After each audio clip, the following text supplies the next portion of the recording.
Frères et sœurs en Christ, je vous salue, bonjour dans le nom de Jésus-Christ de Nazareth.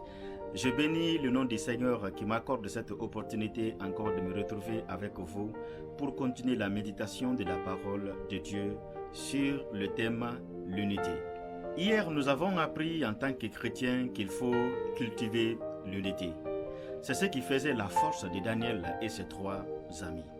Ce matin, nous allons étudier un texte qui est tiré dans le livre de 1 Corinthiens, le chapitre 1, verset 10. C'est une recommandation que l'apôtre Paul a donnée à l'église de Corinthe à propos de l'unité.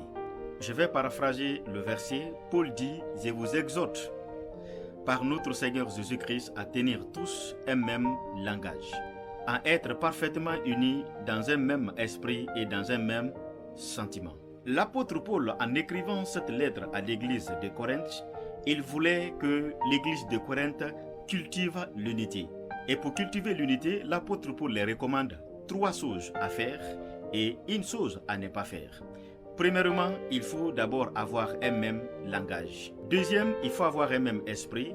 Troisième, il faut avoir un même sentiment.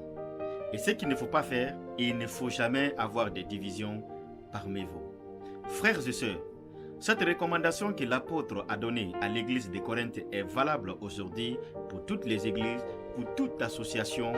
Pour cultiver l'unité, il faut tenir un même langage. Il faut avoir un même esprit, il faut avoir les mêmes sentiments.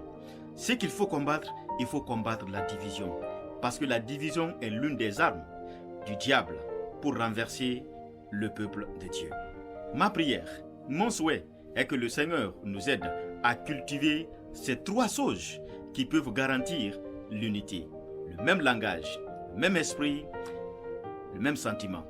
Il faut éviter les divisions.